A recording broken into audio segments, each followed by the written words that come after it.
prestação jurisdicional. Certo?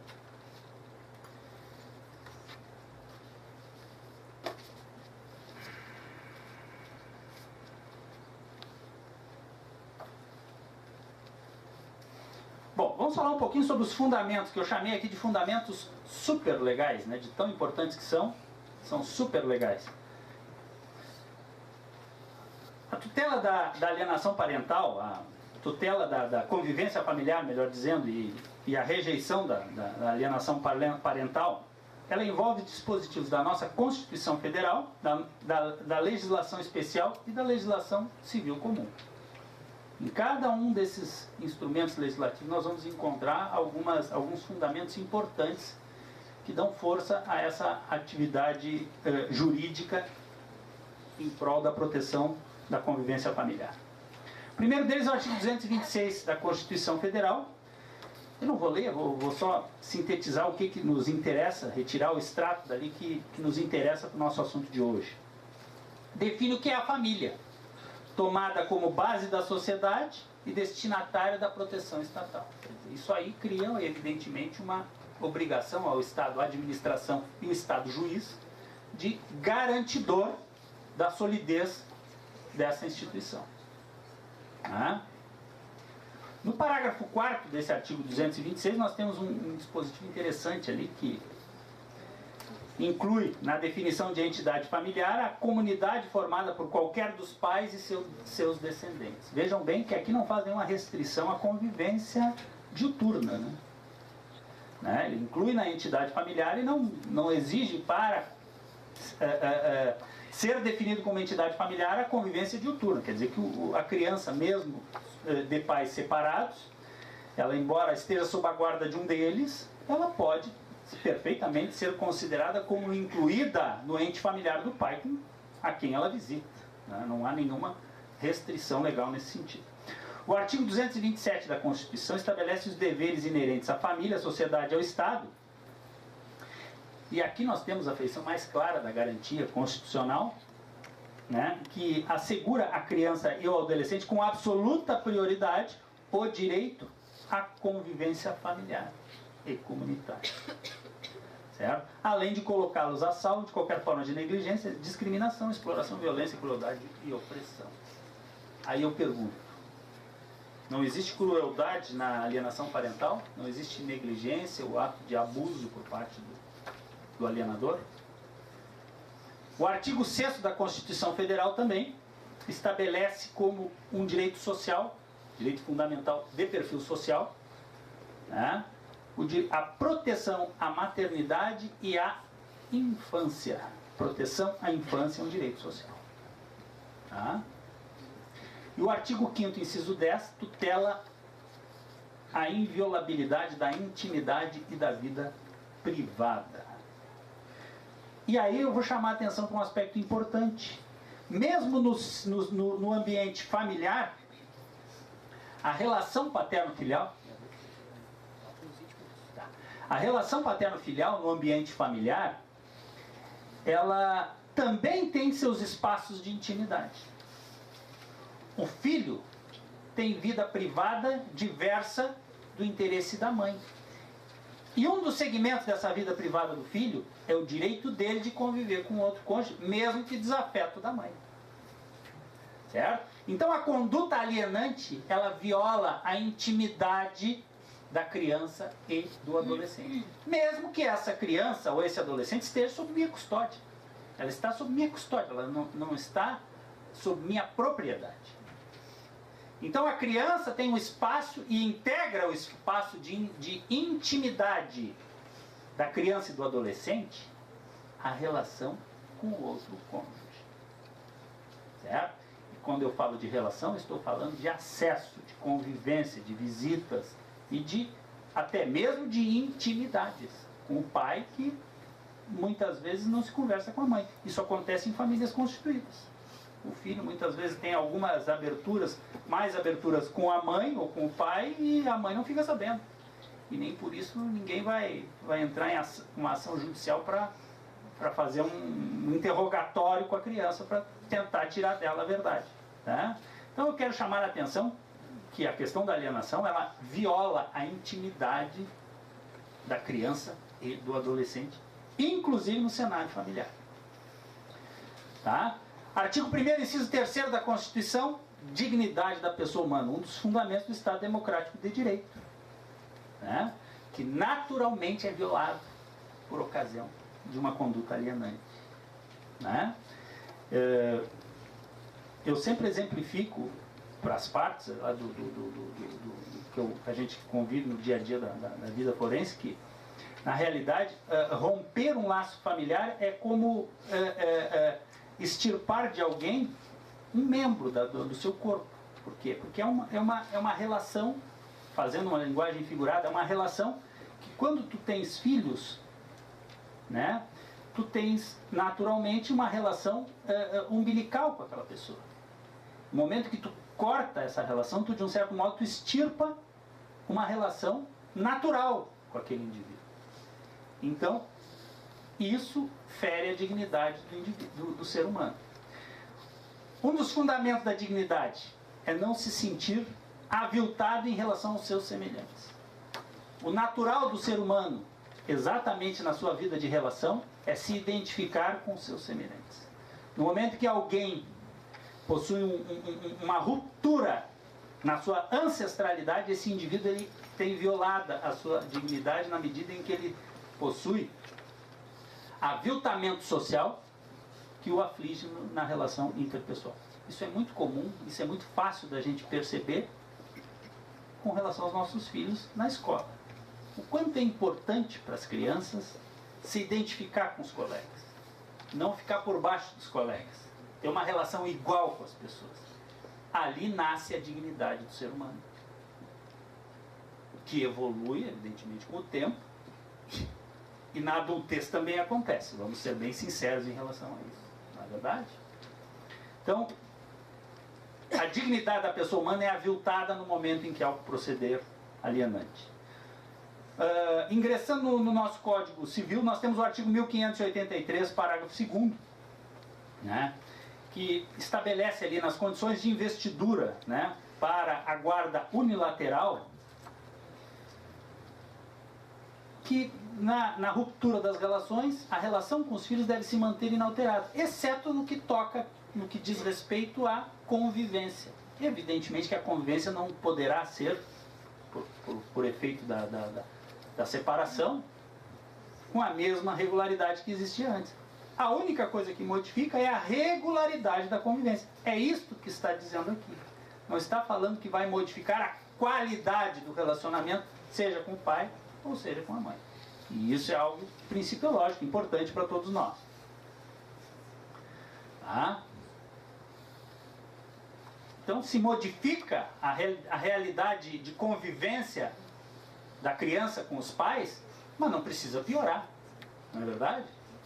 Modifica, mas pode modificar para melhor. Para isso, os pais têm papel fundamental. Né? Tanto isso é verdade que o próprio ordenamento jurídico nos recomenda que ao longo do tempo se busque a guarda compartilhada. Que a guarda compartilhada é o objetivo fundamental da nossa legislação civil existente na atualidade. Quer dizer, nada mais se está a dizer que o quê? Que os dois têm que procurar amadurecer o relacionamento com a criança para exatamente garantir uma qualidade e uma possibilidade de compartilhamento. O artigo 1634 estabelece ali a competência dos pais, aquilo que cabe aos pais, e dentre eles está o ter os filhos em sua companhia e guarda. Qual é o sentido desse compete aos pais, no meu ponto de vista? Significa que os pais têm essa atribuição, né? Os pais têm essa obrigação, na verdade, de conviver com os filhos. E eu procuro veicular isso muito no nosso ambiente É certo que nós vivemos num estado que sublima muito a liberdade individual do cidadão, mas ela não é absoluta. Ela tem que se submeter a determinados limites. E alguns dos limites está exatamente nas obrigações paterno-filiais. Não é verdade? O indivíduo, ele evidentemente, o fato de ser livre, de ter a liberdade de manifestação dos seus afetos, isso tem seus limites, do meu ponto de vista, e um deles está exatamente na obrigação paterno-filial, de exercitar o poder familiar e de exercitar o afeto em relação aos seus filhos. E o 1634, no meu ponto de vista, ele traz essa atribuição paterno-filial, de conviver com o filho, de visitar o filho. Mas aí nós vamos, nós não podemos pegar o sujeito, algemar e levar lá para visitar o filho. É verdade, é verdade. Daí emerge a responsabilidade civil, que hoje nós sabemos, os tribunais superiores têm repudiado. Por quê? Sublimando a vontade em detrimento do coletivo, sublimando a vontade individual em detrimento do interesse familiar. Respeita-se o entendimento, mas o sistema não pode ter hiatos. Tem que ter soluções. Qual é a solução neste caso, do meu ponto de vista? Responsabilidade civil no plano alimentar. Compensatório. Tu não tem alimentos compensatórios na ruptura de relacionamento afetivo? Compensatório na relação paterno-filial. Né? Então, isso é bastante importante que a gente amadureça e tente vender essa imagem para os...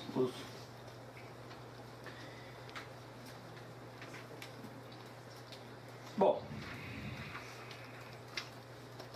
e o judiciário frente a essa alienação parental? Tem responsabilidades importantíssimas. Importantíssimas. É o poder de Estado mais diretamente envolvido na solução dessas questões. E quando eu digo responsabilidades, as responsabilidades são muitas. Mas elas podem ser resumidas a três, que são fundamentais. Primeiro, informação, esclarecimento das pessoas. Segundo, fiscalização. E terceiro, sanção. Esses são os três principais fundamentos da atuação, da intervenção do Poder Judiciário, representativo do Estado nesses casos. Evidentemente que a parceria de todos os operadores do direito ela é fundamental. Fundamental. A pergunta que se impõe: e o Judiciário está fazendo bem o seu papel no atendimento da alienação parental? Silêncio eloquente. Né? Pode falar? Pode falar. Não. Pessoalmente, penso que não. Muito embora nós tenhamos... Há 3 meses para ser marcado uma entrevista. Nós temos muitos problemas que estamos enfrentando, mas eu quero deixar bem claro isso. Não é por falta de comprometimento dos colegas, não é por falta de interesse do juiz. Eu acho que a magistratura ela é muito comprometida com as causas que são trazidas ao seu conhecimento. O judiciário enfrenta problemas como qualquer outro segmento do serviço público. Né? Nós temos hoje vivenciado aí dificuldades muito grandes. Mas nós não estamos aqui apenas para generalizar o problema. Nós estamos aqui para falar pontualmente sobre eles e eu não vou fugir da raia, com certeza. Primeira questão que eu vejo, eu dividiria os problemas que o judiciário enfrenta para essas questões em 3. Primeira são na questão da alienação parental. Primeiro é a dificuldade prática na solução do problema. Geralmente o alienador é a pessoa mais importante na vida da criança. E é o alienador. O juiz tem que adotar providências e muitas vezes essas providências são amargas para a criança e geram outros gravantes. Sem o apoio técnico é muito difícil de se empreender. Então a própria natureza do problema ela já é extremamente difícil. E aí entra a importância de todos os operadores do direito. Quando existe alienação parental, todo mundo tem que ajudar, senão não tem solução. O advogado tem que ajudar, o advogado tem que ter vocação para a demanda dessa natureza, e isso tem que inquietar o advogado. O juizado tem que ter infraestrutura para investigar, detectar, né? E nós temos que ter condições exatamente de fazer esses diagnósticos com a celeridade que o caso requer. Né? Então a primeira dificuldade é a solução prática do problema, que é muito difícil, não é fácil para o juiz, não pense que é uma coisa fácil tu às vezes te deparar com situações que estão provadas. E tu tem que, né, às vezes... Qual é a conduta, a estratégia que nós adotamos? Exaurir todas as formas possíveis de comunicação, não sendo eficazes imediatamente as ações. E aí, evidentemente, o remédio é amargo, mas tem que ser tomado. Segundo problema que eu visualizo na atuação da magistratura, do Poder Judiciário, nestas questões da alienação parental: legislação processual inadequada para as demandas de família. Esse é um problema que, do meu ponto de vista, ele está muito presente. A nossa legislação processual, que sublima muito a posição das partes e restringe a intervenção estatal, evidentemente com suas razões e princípios constitucionais, em dados momentos, e esse é um deles, cerceia muito a intervenção do juiz e muitas vezes se vê privado de agir de ofício. Então isso cria uma cultura no Poder Judiciário, cria uma cultura na magistratura de dificilmente utilizar o Poder Geral de cautela, de adotar decisões de ofício. Eu vejo isso como algo ruim dentro do nosso sistema, mas infelizmente é um consectário da estrutura processual que nós temos. Tá? Servem como, às vezes, como barragens e cerceamento de soluções imediatas do magistrado. Eu vejo como um juiz de família como um indivíduo que tem que ser proativo.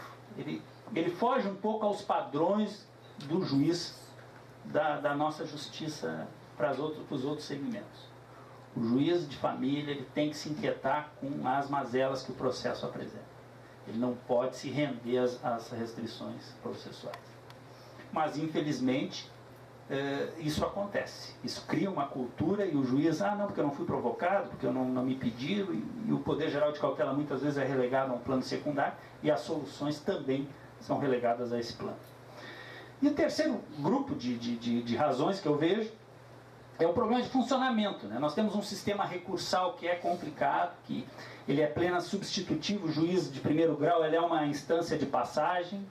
Isso gera uma cultura ruim para o juiz, porque ele, ao mesmo tempo em que ele se sente tranquilo para decidir, ele não se sente preocupado com a qualidade do que ele decide, porque ele sabe que o tribunal vai revisar. Então isso, até parafraseando aqui o nosso saudoso Ovídio Batista, ele tinha razão quando ele criticava esse nosso sistema recursal. Ele não estimula a independência interna dos magistrados, e isso é ruim. Embora o sistema recursal seja importante, a forma de funcionamento dele, do meu ponto de vista, inibe a liberdade interna do juiz.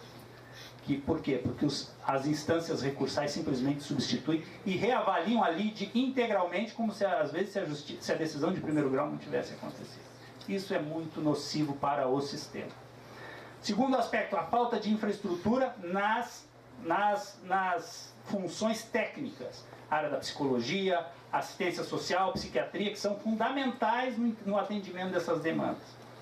E o quarto problema de funcionamento que eu vejo do Poder Judiciário, aliás, é um problema que não é só do Judiciário, é de todos os operadores de direito, no tocante ao direito de família, muitos profissionais que se voltam para essa área sem ter a vocação para a área. Na magistratura nós temos colegas que não têm a vocação e muitas vezes neste segmento de atuação a falta de vocação é muito problemática. É muito problemática. Tá? Mas nós temos algumas soluções e a solução está na própria lei. Nós tivemos avanços importantes, estou terminando aqui, tá? Tivemos avanços importantes na Lei 12.318 de 2010, dentre as quais temos lá no artigo 4º, que permitiu a declaração judicial de indício de alienação parental de ofício, quero sublinhar isso, ou a pedido, incidentalmente ou não, quer dizer, dê uma noção exata de que alienação é fato grave que o juiz tem que agir. Não pode simplesmente acompanhar como espectador aquele fato. Tá? Desvencilha o Poder Judiciário das suas amarras processuais, que no caso do direito de família às vezes são problemas.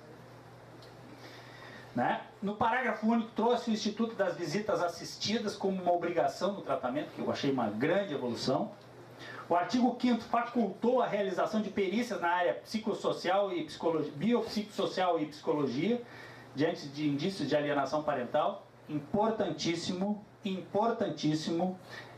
O juiz precisa decidir de forma orientada. Esse é um problema grave que envolve repercussões sérias, difíceis, precisa orientação. E eu faço aqui a minha culpa, vou até Não vou aqui contar as que eu ganho, vou contar até as que eu perco. Nós instalamos lá no Foro Regional do Sarandi um sistema de visitas assistidas. Com a cara e a coragem. Por quê? Por falta de infraestrutura do Poder Judiciário. E aí conhecemos a dificuldade que é a coisa. Hoje nós temos esse funcionamento com assessoria técnica. É outra coisa. É outra coisa. Então lançar mão do apoio técnico no atendimento destas demandas é um grande avanço na nossa legislação, que aliás deveria ser estendida para todos os segmentos da área do direito de família. Tá? O artigo 6º nos trouxe as medidas que podem ser adotadas pelo juiz.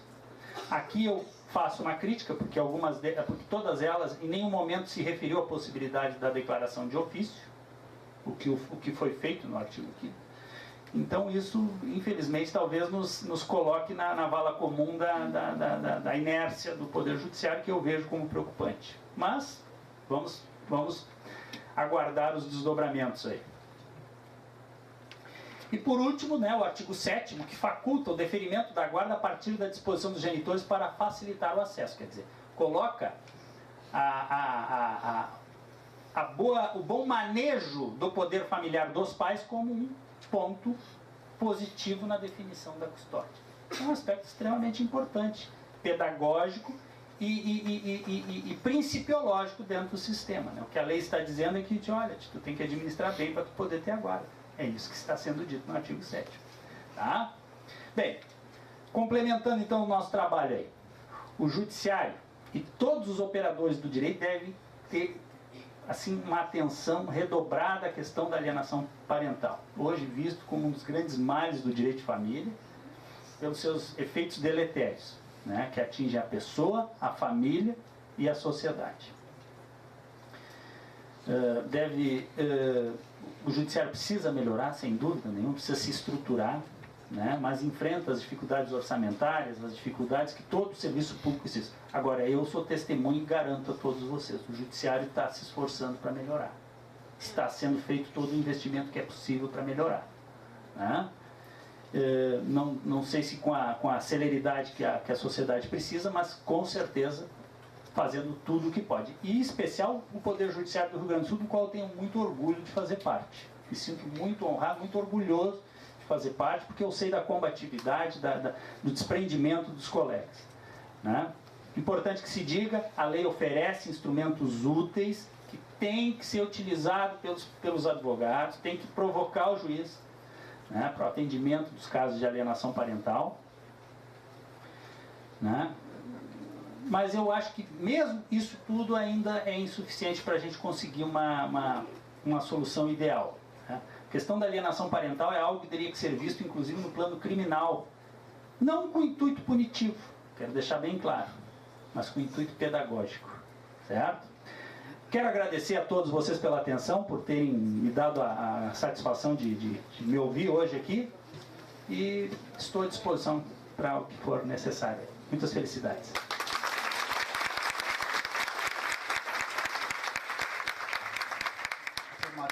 Nós queremos agradecer pela sua palestra. Acho que não vai ter tempo para perguntas, porque nós estamos com o tempo esgotado, né? Então queremos agradecer. Temos uma lembrancinha? Temos, pode fazer entrega. Ministrará a palestra A Lei Disse Mais do que Devia ou Disse Menos que Podia? A mesa será composta pelas organizadoras do evento, doutora Laura Afonso da Costa Levi, Jamile Dallanora, Melissa Teles Baruffi, o Dr. Matheus Aires Torres, doutora Cláudia Gai Barbedo e pelo senhor diretor da Escola Superior de Advocacia da OAB do Rio Grande do Sul, Dr. Eduardo Lemos Barbosa. Boa noite, eu tenho o privilégio de apresentar o Dr. Zeno. Eu acho que ele, embora eu tenha certeza de que ele não necessita dessa apresentação,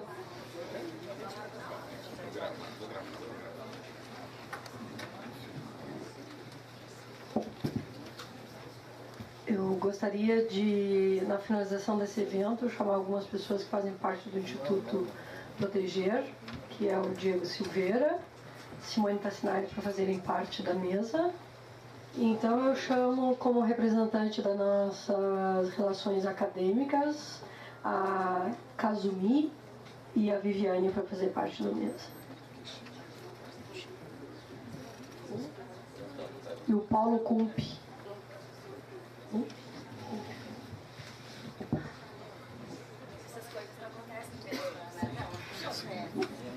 Bom, voltando então, eu vou rapidamente passar a palavra ao Dr. Zeno, só dizer a ele da nossa alegria e da nossa satisfação e do nosso orgulho de tê-lo como o nosso colaborador no Instituto Proteger. O Dr. Zeno foi um grande incentivador desse nosso sonho, e eu tenho certeza que ele sonha junto com a gente, né? Já foi dito hoje, ou foi ontem, que um sonho que se sonha junto vira realidade. Está com o senhor, doutor Zeno. Eu tenho, de novo, um grande prazer de estar aqui, uma alegria enorme, e vejo muitos queridos amigos, amigas, pessoas que eu amo. Eu sou aquele cidadão honorário que a Assembleia ainda não resolveu dar o título. Até a última vez que eu estive aqui, eu escrevi um artigo e contei a história toda, mandei até a cópia desse artigo aqui para a cidade. E aí eu contei que na hora que o automóvel se aproximava do aeroporto, né, passando por aquela estátua típica do gaúcho, né, eu perguntei ao motorista, que era o Pedro, né, como era o nome? O Jorjão, parecia um urso contando história. Jorge, esse rádio funciona do teu carro? Funciona. E por que você não coloca? Não, eu queria que o senhor fosse em silêncio. Não, coloca. Aí que na hora que ele colocou, que eu liguei, começou a tocar uma música. Aí eu me emocionei, né? Obladi, assim, né? Obladá, vou pra Porto Alegre, tchau. Ah, eu comecei a chorar. Aí eu contei isso no artigo, né? Aí mandei pra cá e tal. E o amor é o marido da Melissa. Ele disse, eu falei com o Cleito e Cleti, mas pergunta antes pra ele se é verdade ou se é mentira que isso aconteceu, que eu tô achando muita coincidência. Eu digo, não atrapalha, rapaz.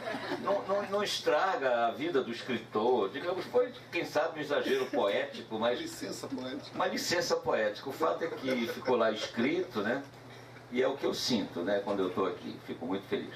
Estou um pouco preocupado porque queria dar uma ideia, como eu fui convidado, da lei. Aí passei o dia inteiro aqui e pude perceber, meu amigo Ruff Madalena, cidadão do Pará, já foi lá umas 5, 6 vezes, foi quem me observou, Zeno, quando a gente vem no avião chegando, que eu contei na última palestra aqui, foi ele que me contou, eu falei o nome dele. Quando a gente está chegando em Belém, nem se comparar, claro, aqui é uma grande cidade, é uma capital do mundo, Belém é um lugar menor, mas quando a gente está chegando em Belém, a aproximação do avião é todo Porto Alegre. Quem já foi lá, procure observar isso. A chegada, a senhora que conhece tão bem Belém, vai pelo Guamá, que é o rio, né? Então a gente vê o rio, a cidade à direita, exatamente a aproximação de Porto Alegre. Bom, então eu ia falar para vocês da lei, comentários sobre a lei. Ora, e passei o dia todo ouvindo pessoas que conhecem profundamente já a lei, nos seus aspectos específicos, nas suas seus principais questionamentos, mas, de qualquer forma, eu vou falar da lei. Mas antes eu queria comentar sobre a própria lei alguma coisa interessante que eu acho. O legislador, para começar a conversa, eu disse isso num livro chamado Lei de Introdução, Comentários à Lei de Introdução ao Código Civil, tem até que mudar o título, porque mudaram o nome da lei, né? O pessoal não tem tanta lei nesse país que não tem nada que fazer, muda o nome da lei só. Artigo tal, fica mudado o nome da lei, revoga-se as disposições, tudo bem, não tem problema. Então nós somos o campeão mundial de produção de leis e, paradoxalmente, o campeão mundial do descumprimento das mesmas leis. É uma coisa engraçadíssima, né? Uma das leis que se cumpre, aliás, é a do cinto de segurança. Do modo geral, todo mundo está cumprindo, mas aí o cumprimento é só parcial, porque cumpre na frente do carro, mas não cumpre atrás, de maneira que estão descumprindo também a lei, porque teria que usar o cinto atrás. Bom, então, temos milhares de leis, a maioria não precisaria estar no mundo jurídico. Uma vez eu fui convidado para dar uma palestra para os novos deputados, ficavam todos felizes, alegres, uma Assembleia Estadual, todo mundo ansioso. Naquela altura, cada um já leva 10 projetos de lei, porque já tem muitos assessores têm que mostrar serviço para ganhar uma grana, aí leva os projetos já prontos.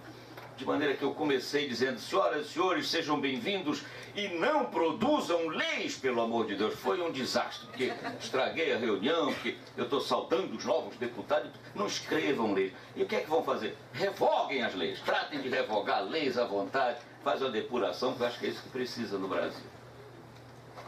E eu vim falar de uma lei, que engraçado, né?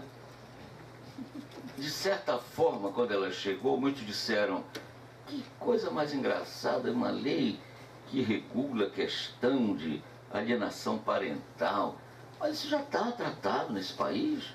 Ninguém lê a Constituição, artigo 5º, artigo 227. Esses números depois vocês confiram, porque evidentemente eu não posso ter garantia que esteja certo. Mas é por aí o caminho, mais ou menos. E não tem também o ECA, um código enorme, né? Eu, por exemplo, escrevo muito sobre um jurisconsulto dos jurisconsultos. Esse sujeito é o Jesus Cristo, né? Na minha opinião. E eu já estou entrando no outro assunto, porque eu não tenho muito sistema quando eu estou falando. Vocês estão habituados, eu já falei aqui várias vezes. Eu lembrei agora dele, né? Dele. Imagina, parece que eu estou falando de um pareceiro, né? Mas então esse meu trabalho chamou jurisconsulto dos jurisconsultos, que é ele. Né? É ele com E maiúsculo. E o pior é que às vezes eu conto a história que eu já tinha contado, mas se já contei, alguém pode não ter ouvido ainda. Bom, e aí teve uma hora que ele vinha andando, aí começaram a correr em cima dele umas criancinhas. E puxa-saco já tem, desde Jesus, né? Então, não pode, as crianças afastam, então puxa-saco, né? Pra deixar o cara andar sozinho e tal. Aí ele parou e disse: não façam isso, né? Deixai vir a mim as criancinhas. Então eu estou querendo comparar, porque essa frase é maior do que todo o estatuto da criança e do adolescente, está entendendo? Uma expressão. Eu não estou diminuindo o estatuto, eu estou dizendo que o estatuto diz aquilo tudo, ou aquilo que significou, só que era Jesus Cristo numa frase. Então, às vezes, as leis nem precisam ser tantas, nem tão longas. Mas quando essa lei surgiu, é tal da qual eu pretendo aqui dar uma palavrinha final, e já me disseram que não pode demorar muito, que já está fora do contexto, etc., quando ela chegou, a turma dizia: mas não precisava mais uma lei, porque tudo que está aqui já mais ou menos está regulado, né? Mais ou menos que eu estou dizendo. Já está na Constituição, no Estatuto da Criança e do Adolescente. Se um comportamento desvairado desse, de um alienador, chegar a um extremo de tortura, é crime, inclusive o cara pode ser preso, etc.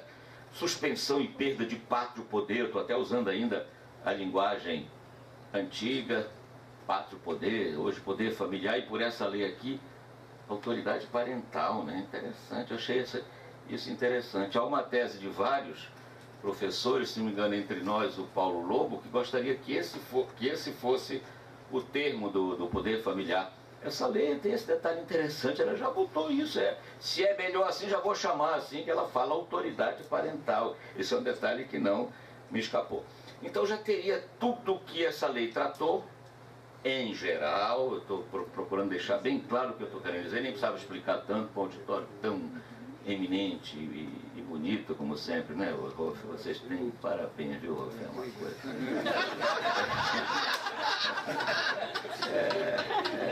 Rolf, Ralph Madalena. Não é mole. No verão, então, esse pessoal, né, nas aulas, hein, vocês ficam loucos, né? Já parei. Bom, então a lei veio para não tratar de nada, porque já estava tudo tratado. Nada disso. Ela veio, pegou. Que história é essa, doutor? Pegou. Se tinha tudo dantes, comparem quantas questões com este ou outro nome foram levadas ao judiciário e depois desta lei. Quantos livros foram escritos antes? Já tinha tudo, tinha. Cadê os livros sobre o assunto? Cadê os problemas levados ao judiciário? Essa lei revolucionou a questão. Pegou. Pegou como? Que história é essa? Nós estamos num país de leis que pegam e que não pegam. Umas pegam, outras não pegam. Uma vez eu dava uma palestra, não como professor, mas como visitante, em Berlim, numa fundação em Berlim. Convidaram os prefeitos, eu não era prefeito, mas disseram que eu era assessor para ir nessa boca e eu fui. Tinha até gente daqui do Rio Grande do Sul, prefeitos e tal, lá em Berlim. Então, determinado dia a gente tinha que falar alguma coisa. E eu comecei a falar, explicando que tínhamos um determinado feriado e tal. E um alemão perguntou, eu queria que o senhor me dissesse qual é a diferença entre feriado e ponto facultativo. Já acontece aqui, não? Não. Rapaz. Aí eu disse, bom, feriado é feriado. E ponto facultativo? Ponto facultativo é o ponto facultativo. Aí você vai, o pessoal fica dispensado de ir, etc. É uma razão especial. E o senhor pode me informar, dizia o alemão, quantos vão e quantos não vão? O alemão era muito chato. Aí eu tentei dizer para ele, mais ou menos, que eu estava com vergonha, né, de continuar aquela conversa. No fim, depois de umas 3 perguntas, ele perguntou, mas ao menos a pessoa que fica lá para tomar a presença está presente? Eu disse não. Aí ele me perguntou, aí ele me acabou, ele me arrasou, quase ele me mata. Então me diga a diferença, o quê? A diferença entre o quê? Entre feriado e ponto facultativo. Não se faz uma pergunta dessa, ninguém merece, né? Explicar na Alemanha a diferença de feriado para ponto facultativo. Bom, isso é porque eu não quero falar em coisas da Bahia também, viu? Então essa lei pegou, porque estamos num país que tem lei que pega, tem lei que não pega, essa lei pegou, olha. Eu comparo essa lei, comparando com as últimas dos últimos anos, com a lei que desregulou, que desjudicializou. Até o Rolf no começo não gostou muito dessa lei. Não estou querendo te fazer como é quando só se dirige muita pessoa, né? Botar na berlinda. Eu nem tenho certeza se foi o Rolf, mas quando saiu essa lei, o Rolf não gostou muito. A lei que desjudicializou aquela questão de teste de inventário e divórcio. Inclusive o Rolf não faz quase profissionalmente isso, só faz quase judicialmente. Ele tem as suas razões, um dia chamem para ele dar uma palestra sobre isso, porque é um assunto muito interessante. Essa outra também pegou, né? Você não vê mais um divórcio ou um inventário se puder ser feito por escritura pública, se os requisitos estão obedecidos, 90% das pessoas preferem realmente fazer dessa forma como essa lei que eu estou me referindo previu. E aqui foi uma lei que pegou, né? Já que nós estamos no Rio Grande do Sul, uma terra de muitas fazendas, de grandes extensões, quase que eu diria, essa lei veio dar nome aos bois. Isso foi alguém que me disse, não estou inventando essa frase, foi alguém que me falou. Então ela deu nome aos bois, ela tratou especificamente do assunto, ela previu os casos, ela disse quando acontecia, ela estabeleceu as consequências, e a palestra aqui parece que eu devia dizer o que ela disse e o que ela não disse. Bom, o que ela disse vai ser fácil, o que ela não disse eu poderia também tentar, mas eu poderia começar pelo que não disse. Eu diria que ela poderia ter tratado da mediação, que eu acho que cabia aqui, mas houve um tratamento dessa ordem, mas foi retirado de última hora. Eu acho que, embora não esteja previsto, quem sabe não estaria proibido uma tentativa dessa atuação. Lá no IBDFAN hoje nós temos essa questão da senhora presidente, da mediação. Por sinal, a nossa Águida se afastou um pouco e hoje está responsável pelo setor a colega que é de Brasília, né? Uma moça de Brasília que vai cuidar disso, ficou incumbida. A outra hipótese aqui seria também, a lei não tratou, a lei tratou várias consequências, que vai dar advertência, e muitos acham que não devia cuidar de advertência, avisar que está praticando alguma coisa. Eu acho que é muito válida essa advertência, mas eu falo daqui a pouco. Porque hoje eu ouvi uma pessoa dizer que o alienador também está precisando de apoio, de certa forma, psicológico. Não sei se foi você que deu um toque sobre isso, tá por acaso? Porque se a gente vai viajando, vai andando para dar palestra, teoricamente para transmitir alguma coisa, você vai aprendendo, né? Eu, pelo menos, não sou do tipo que vai achar, nessa altura da minha vida, que eu sei nada e coisa alguma. Estou realmente, como agora, acabei de dizer algo que eu aprendi há minutos. Eu apenas procuro ter boa memória para, na hora H, lembrar de uma aula como essa. Quer dizer, o alienador também está, quem sabe, precisando igualmente de um bom acompanhamento psicológico, psicanalítico. Ele também é alguém que está precisando ser cuidado. Ele não está na sua total normalidade, pelo menos. Bom, mas eu ia dizer do que não ficou tratado. Eu diria que a questão da mediação podia ter sido inserida, não foi, aliás, porque saiu na última hora, né? Isso foi vetado. A questão da prisão, em alguns casos, porque chega a extremos hediondos certos comportamentos. Eu também diria que, quem sabe, inserir os aspectos penais nessas leis pode gerar alguns problemas até de interpretação e de qualquer forma, quem disse que não está prevista essa situação? Está na lei penal, sim. Como é a lei penal, então, não regula a tortura? E será que, de alguma forma, em alguns aspectos, a prática não seria de tortura? Se você leva a esse extremo a questão, se chegar a esse extremo, pode-se responder criminalmente como tal. Um outro e terceiro aspecto que eu estou lembrando de imediato seria a questão da perda da autoridade parental, que aqui é chamada, que seria a perda, extinção, destituição do poder familiar, que a nossa lei que nós estamos tratando aqui, a lei da matéria que nós estamos observando, vai até a suspensão do poder familiar, ou da autoridade parental, como está aqui mencionado. Só que a perda está tratada no Código Civil como situações extremas, como situações limite, de maneira que até isso também, nós não queremos dizer que haja uma anomia, uma palavrazinha meio complicada, uma ausência, um vácuo absoluto de norma. Quanto à lei em si, a nossa lei, eu vou expor algumas opiniões sobre ela e praticamente cumprir o horário para não passá-los. Ela estabeleceu o que se considera alienação parental, não apenas dando nome aos bois, mas explicitando o que é considerado por lei essa figura, eu poderia chamar essa anomalia, esse comportamento desvirtuado. É uma interferência na formação psicológica da criança ou do adolescente, promovida ou induzida por um dos genitores, pelos avós ou pelos que tenham a criança ou adolescente sob a sua autoridade, guarda ou vigilância, para que repudie genitor ou que cause prejuízo ao estabelecimento ou à manutenção do vínculo com este. Já se vê que eu já ouvi algumas críticas a essa lei. O mundo é cheio dos que aplaudem, dos que criticam, ainda bem. Só que algumas críticas, a meu ver, são exageradas, descabidas. Mas eu não ouvi nenhuma crítica mais séria a esse artigo 2º. Tal maneira escorreita, clara, transparente e simples como esse artigo se referiu à questão que estamos estudando. E ele responde, de certa forma, a meu ver, algumas perguntas que têm surgido, quer dizer, ficou ampla a hipótese.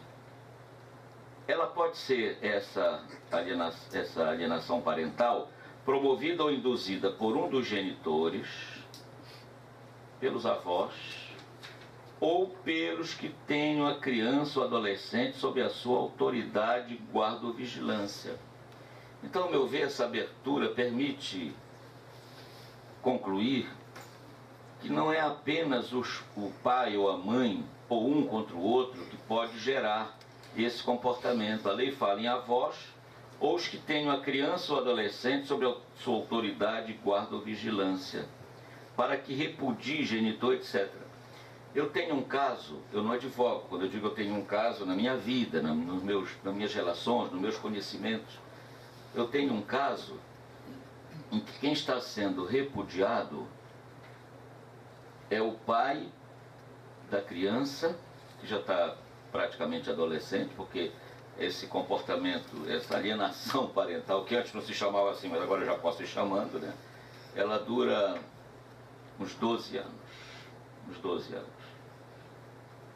Hoje o pai, repudiado, já tentou no judiciário consertar a situação, mas antes não exerceu direito nenhum, porque não tinha lei. O senhor falou no comecinho, alô, pessoal de Natal, estamos lá, hein? Estou indo lá, hein? Vou lá fazer um encontro naquela cidade. Lá tem praia, parece, né?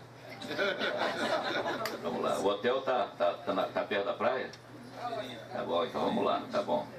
convidaram, eu vou, não posso deixar de ir, né? Então, já está entrando tarde, né? Uma situação quase que consolidada, né? Quer dizer, mas ingressou por causa da lei. E quem está praticando essa alienação parental?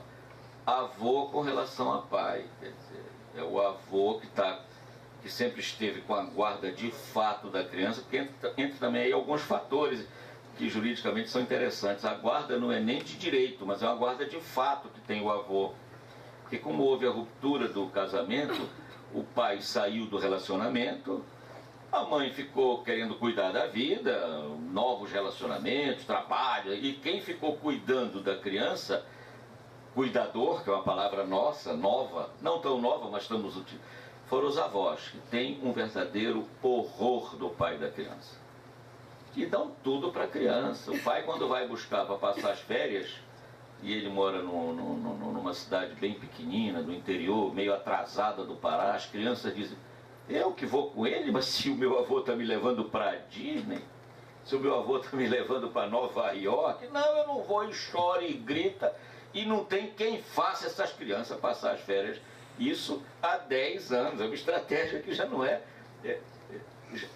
eles já não podem mais ser considerados nem maldosamente resolvida a situação, porque eles estão alegando que já por uso capião adquiriram o direito de afastar o pai do relacionamento. Uso capião, imagina.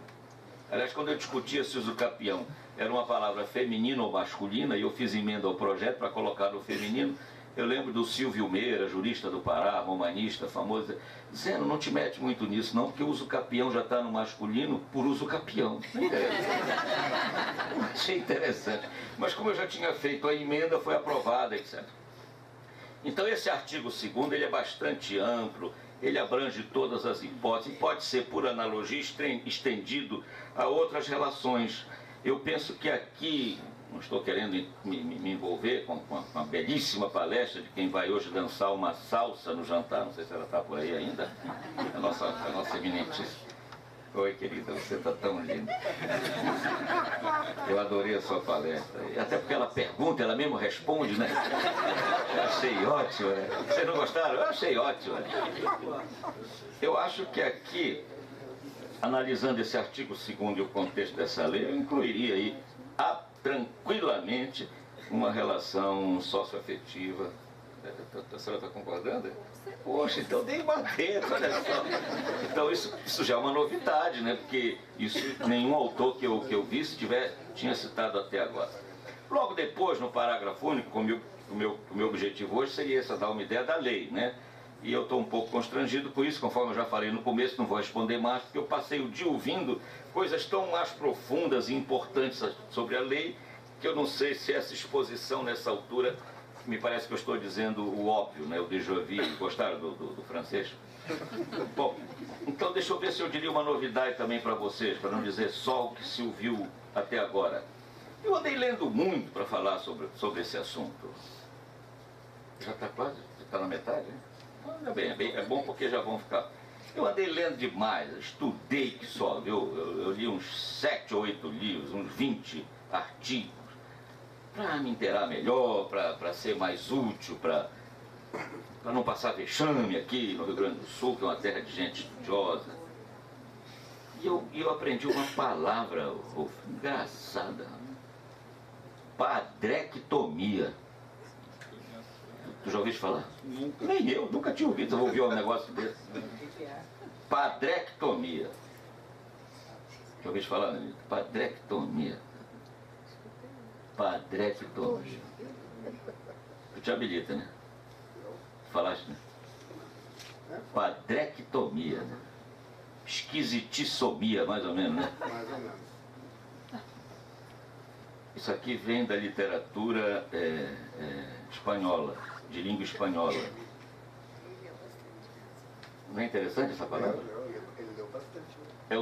Eu comecei a ler que nem doido, né? Aprendi até padrectomia. Essa eu vou falar lá em Natal. Vamos pensar que é palavrão, né? Padrectomia é o genitor alienado.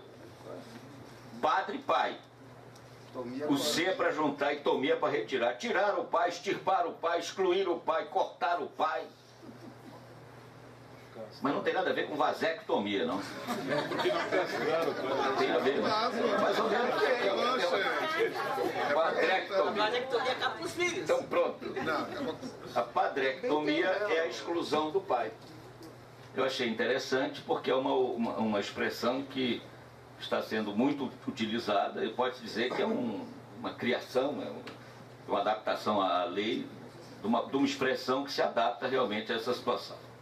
Vem os exemplos de alienação parental. Vou ter que apressar um pouco porque o meu tempo realmente era curto, está curto, e está no parágrafo 1 do artigo 2º.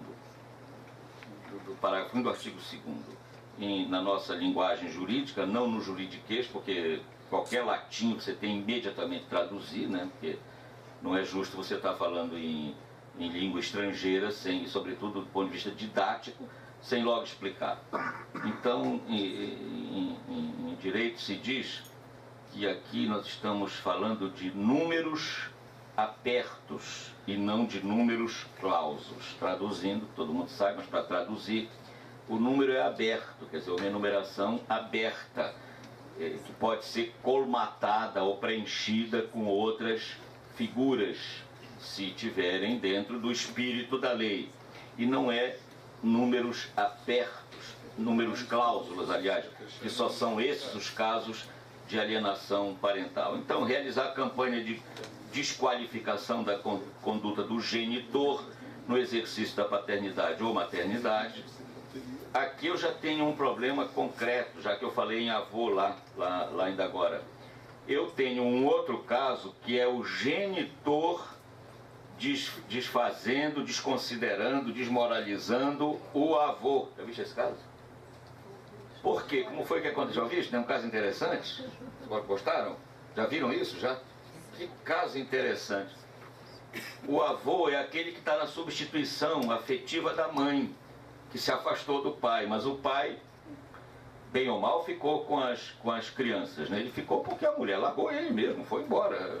Seguiu o circo, passou um circo lá junto, ela foi embora para dançar e tal, não salsa, mas outro tipo de dança. Então, os avós ficaram no lugar da mãe, são os avós da criança.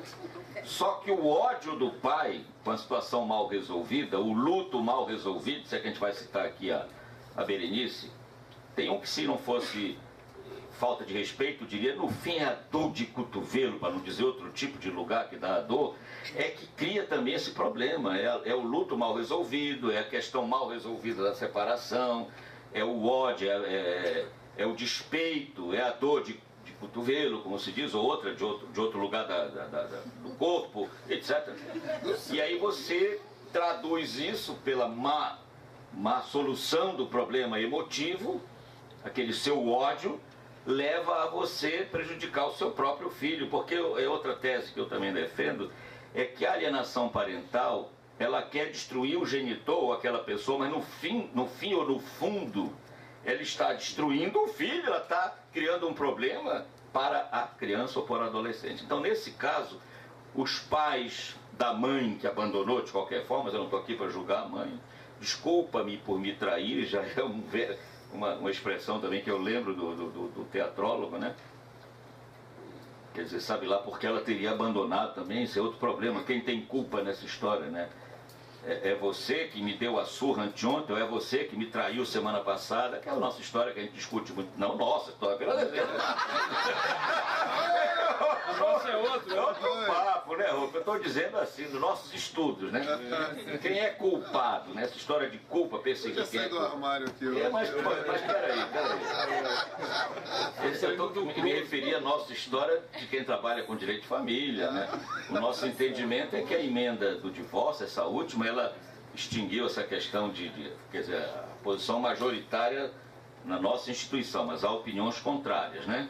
Mas no nosso entendimento não teria mais a separação, aquela emenda foi bastante ampla e radical no melhor sentido, para instituir apenas o divórcio, não há mais o que se falar nessas questões de culpa, pelo menos no momento da discussão do problema de direito de família, que se discuta no outro juízo, no outro momento, etc.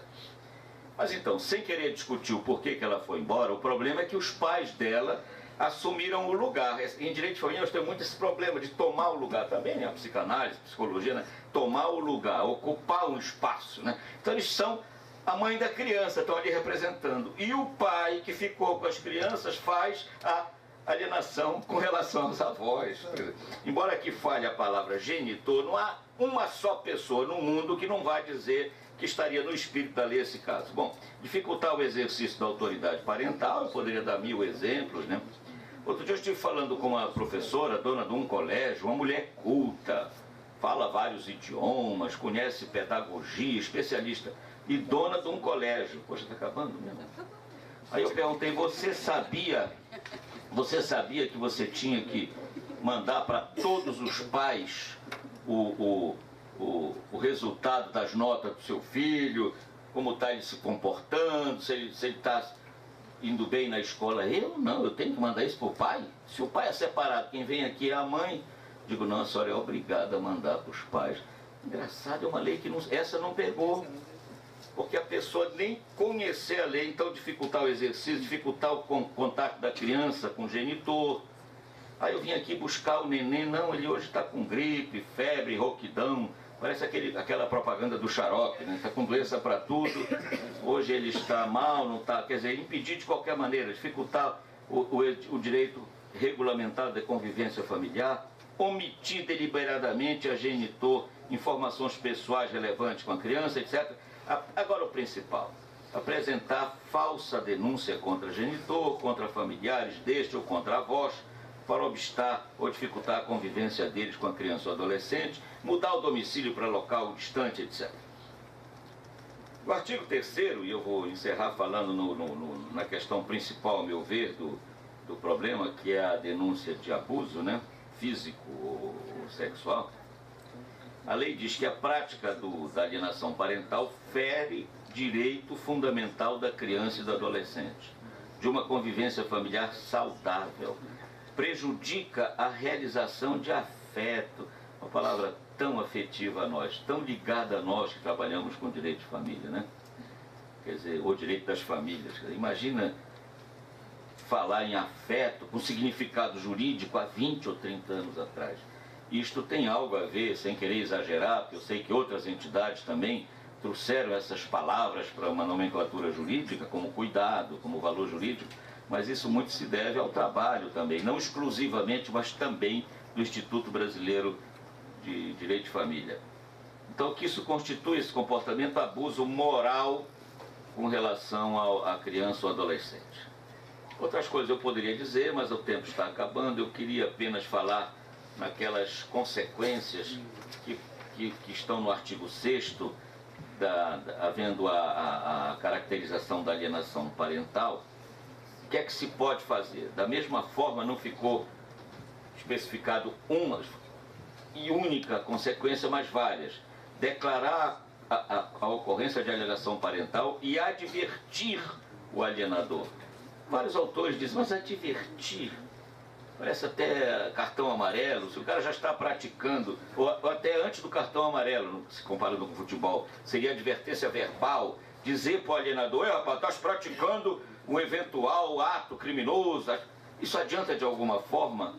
E eu aproveito uma lição de uma moça como essa, tão linda, tão preparada, assim adianta muito, porque ele também, o alienador, está precisando de um apoio psicanalítico, psicológico. Quem sabe essa advertência, formalmente feita, pode colocá-lo no melhor caminho, no bom caminho. Acho que essa advertência, portanto, não é, olha uma palavra que eu não gosto, mas às vezes se usa, despicienda, parece um palavrão, né? Desnecessária, abundante.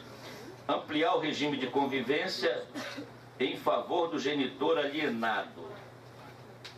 Isto já se pode discutir se seria tão bom, porque de qualquer forma a criança ama também o que está praticando o ato de alienação. Então isso aqui tem que ter, por parte do juiz, um cuidado máximo, porque isso pode prejudicar no fim a criança, o adolescente, né? Estipular multa ao alienador, são as famosas astentes, né? Fica uma dúvida aqui, multa, quem vai receber essa multa e tal, é outra finalidade, que pode também não ser muito útil, normalmente se não há muito dinheiro envolvendo aí, seria uma questão de monetarizar o relacionamento, Mas a multa pode funcionar também como advertência. Essa lei, eu gostaria de dizer, parece que o tempo já até acabou, ela tem muito efeito preventivo e não apenas a significação de estabelecer uma pena. Bom, acompanhamento psicológico ou biopsicossocial, e aqui entenda-se para todo mundo, onde entra a própria criança, sim ou não? Sim. Onde entra o alienador, o alienado, a mãe do Zaracuã, todo mundo que estiver envolvido. Gostaram da mãe do Zaracuã? Usa aqui essa expressão. Todo mundo. Cabe a todos que estiverem envolvidos com a questão, porque pode ser que alguém precise desse apoio. Naquele caso lá daqueles avós que eu citei, eles estão sendo orientados por uma equipe profissional para a questão disso. Sempre que eu recebo, às vezes, eu recebo muitas pessoas com suas angústias de direito de família.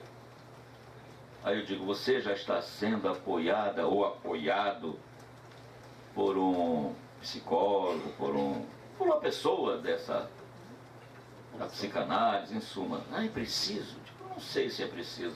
Você que tem que saber. Mas como? Se eu não sei, saiba indo, saiba fazendo. Contrate, vá lá, invista nisso, não custa tão caro. Até eu faço essa propaganda favorável até às pessoas que trabalham com isso, porque eu acho importante ter esse tipo de apoio, né? Agora, eu tive um amigo meu que estava apaixonado, desesperado, eu contei isso para você hoje, né? E foi com uma psicanalista e tal, aí ela se virou numa hora e ela comprou muito a briga dele contra a moça, porque ele estava apaixonado. Então ela virou inimiga da moça, ele não estava entendendo muito por que ela virou tão inimiga. Depois eu conto noutra palestra por que ela virou inimiga. Agora, não dá tempo. Não dá tempo. Eu só vou contar uma coisa que ela perguntou pro cara. Deixa ele falar. Ela se virou pro cara e perguntou: por que você não compra uma boneca inflável? Isso não se faz com o apaixonado. O apaixonado, ele tem que ser interditado, eu acredito, né? A paixão não é algo normal, tem que ser interditado. Mas não precisa também chacoalhar tanto, comprar boneca inflável, ninguém merece. Eu vou contar em um minuto por que ela se tornou inimiga. Aí ele procurou descobrir quem é essa mulher. Ele foi pesquisar a vida da... Ele ficou tão impressionado, serviu até para ele fazer alguma coisa na vida, né? Porque quem está apaixonado desesperadamente não faz mais nada, não dorme, não acorda. Bom, aí ele foi pesquisar a vida da moça e descobriu que alguns anos atrás ela tinha vindo aqui para o Rio Grande do Sul fazer já estou falando demais, né? Fazer um doutoramento. E quando ela tomou pé das coisas, o marido dela estava amando uma moça muito mais jovem e tal. Então ela não resolveu o luto da separação, a tal história. E 20 anos depois ela pega um caso que é muito parecido com o dela e virou inimiga daquela criatura que ela nem conhecia. Deu para entender? Não é tão complicada a história. Bom, aí fala também em suspensão da autoridade parental.